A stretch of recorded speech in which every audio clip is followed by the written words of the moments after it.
Assalamualaikum warahmatullahi wabarakatuh. Apa kabar Coffeezen semuanya? Semoga kita selalu dalam lindungan Allah Subhanahu wa taala. Coffeezen semuanya, sebetulnya dari tahun 2023 itu saya sudah memberikan sebuah peringatan bahwa Amerika itu akan mulai mengalami kehancuran. Jadi saya tidak ngomong betul-betul hancur, tapi mulai mengalami kehancuran itu dari tahun 2024.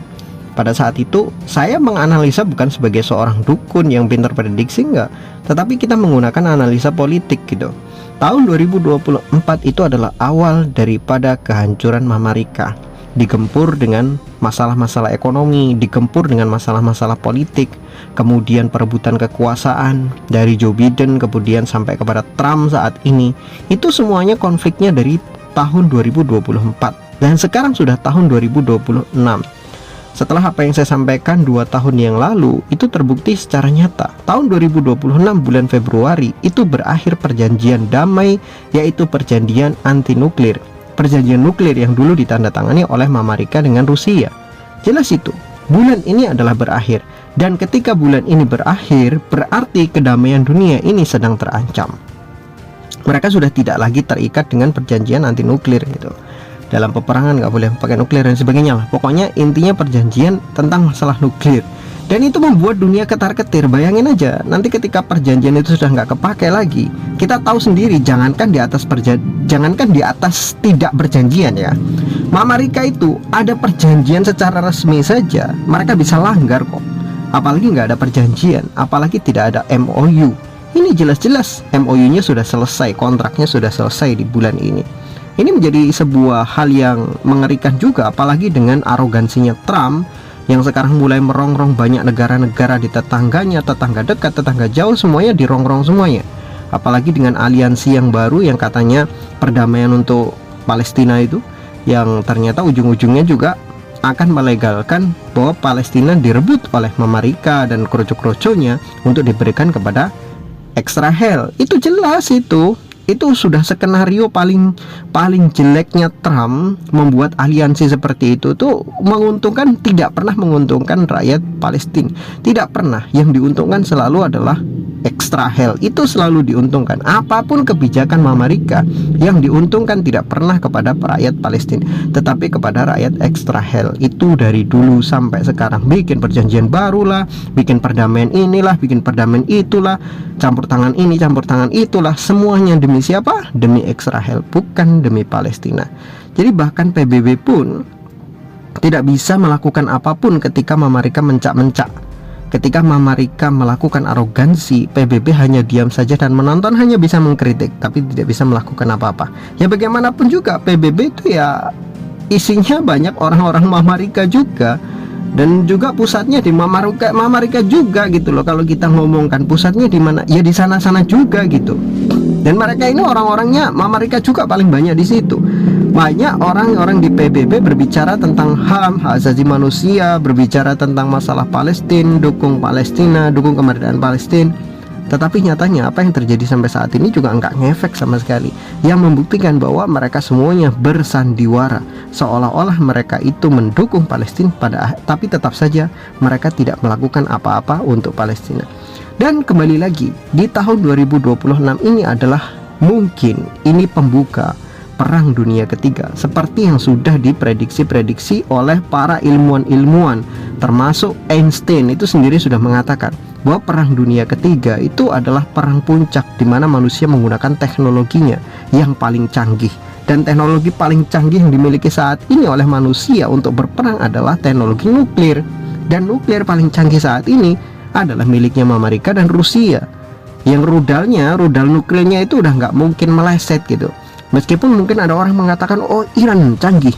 Ya Iran kalau dibandingin sama Amerika sama Rusia, ya kita tahu sendiri gitu kan. Iran selama ini banyak memamerkan kekuatan militernya, kekuatan rudal nuklir dan lain sebagainya. Tapi coba Amerika dan Rusia, apakah dia pernah pamer-pamer? Enggak. Mereka selalu sembunyikan tuh senjata rahasia mereka. Karena ketika kita dibuka ya bahasanya, mereka membuka rahasia apa yang mereka simpan, yang sudah puluhan tahun mereka teliti dan mereka buat, kita akan tercengang dengan senjata-senjata itu. Di luar nalar semua senjata itu. Makanya mereka tidak pernah menampilkan di muka publik senjata itu, disembunyikan karena menjadi kartu as mereka. Amerika dan Rusia tidak pernah mereka itu pamer-pamer dipajang-pajang senjata-senjata nuklirnya itu untuk nakut-nakutin musuh, nggak pernah. Karena mereka tahu justru senjata paling berbahaya adalah kartu as, yang itu paling disembunyikan. Ketika kartu as itu disembunyikan, musuh nggak akan tahu senjata model apa, seperti apa, dan cara menangani seperti apa, nggak ada yang tahu. Itulah bahayanya senjata rahasianya Amerika ataupun Rusia yang selama ini mereka sembunyikan. Jadi kalau orang mengatakan ya Iran punya nuklir, ya betul. Tapi kalau dibandingkan dengan Amerika atau Rusia masih jauh. Cina juga punya nuklir. Ini yang harus kita hati-hati. Cina juga perlu diperhatikan bahwa Cina itu mempunyai senjata yang mungkin mereka rahasiakan sama seperti Amerika ataupun Rusia. Diam-diam mereka membuat senjata yang sangat hebat yang bisa memusnahkan massal, dan itu akan digunakan ketika perang nanti, perang puncak menggunakan teknologi. Nah, ini juga yang akan diprediksi oleh para ilmuwan di masa lalu termasuk Albert Einstein. Jatuhnya teknologi itu karena perang habis-habisan antar negara yang berkuasa. Apakah Indonesia akan berdampak? Ya wallahualam, kita nggak tahu karena itu belum terjadi. Tapi perang itu pasti akan terjadi, dan itu sudah betul-betul diprediksi oleh Einstein. Kenapa? Karena memang yang namanya penguasa itu adalah orang-orang gila. Tidak ada satupun di atas muka bumi ini yang bisa masuk dalam logikanya para penguasa. Rakyatnya pengen damai, penguasanya pengen perang. Rakyatnya pengen hidupnya anteng, tentram, penguasanya seperti apa? Penguasanya pengennya pajak tinggi, pemasukan ini dan sebagainya, pengen buat ini, pengen buat itu. Kekuasaan itulah yang haus akan darah. Kekuasaan itulah yang ingin melakukan segalanya di luar nalar. Pokoknya orang-orang yang duduk di atas jabatan itu sudah nggak bisa lagi diprediksi akal sehat mereka. Makanya mereka ini kenapa kalau sudah duduk di atas merasa berkuasa, dan mereka pengennya perang terus karena pengen menunjukkan di atas dunia siapa yang paling kuat dan paling hebat. Padahal rakyatnya pengennya damai-damai saja, aman-aman saja. Tetapi para penguasanya pengen menunjukkan siapa yang paling berkuasa di atas muka bumi ini. Itu, dan pasti akan terjadi. Makanya Islam, baik Islam maupun para ilmuwan itu sepakat. Mereka sepakat bahwa perang dunia ketiga itu adalah perang puncak teknologi manusia. Setelah perang itu usai, teknologi itu hancur semuanya, manusia akan mengalami trauma terhadap teknologi. Kehancuran teknologi disebabkan oleh trauma manusia itu, bukan karena nuklir yang merusak teknologi, tidak, tetapi karena trauma manusia yang merusak teknologi, sehingga manusia menyingkirkan teknologi dan mereka memilih kembali kepada nature, back to nature. Mereka kembali lagi ke zaman di mana mereka tidak lagi pakai teknologi untuk menciptakan perdamaian. Ini jadi jatuhnya teknologi, meskipun banyak ulama di Islam itu mengatakan itu karena meteor jatuh. Tapi kalau meteor jatuh, meskipun itu masuk akal, tapi tidak akan bisa memusnahkan seluruh teknologi di atas muka bumi. Semuanya nggak mungkin bisa musnah.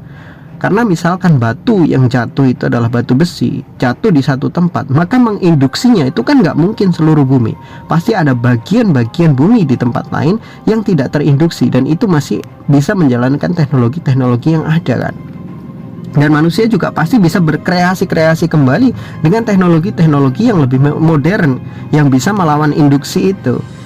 Tapi yang kita lihat di dalam hadis Nabi ataupun apa yang dikatakan oleh Albert Einstein, bahwa nanti manusia jatuh ke dalam sebuah masa di mana mereka menyingkirkan teknologi, itu bukan karena batu meteor, bukan karena bom nuklir, tapi karena trauma manusia sebetulnya yang mereka itu sudah benar-benar jenuh, muak, kapok dengan namanya perang habis-habisan yang menghancurkan segalanya, terutama perang menggunakan nuklir. Dan untuk mereka manusia tidak lagi membuat nuklir, maka mereka manusia menghentikan teknologi yang ada di atas muka bumi ini, sehingganya manusia kembali lagi ke masa lalu tanpa teknologi.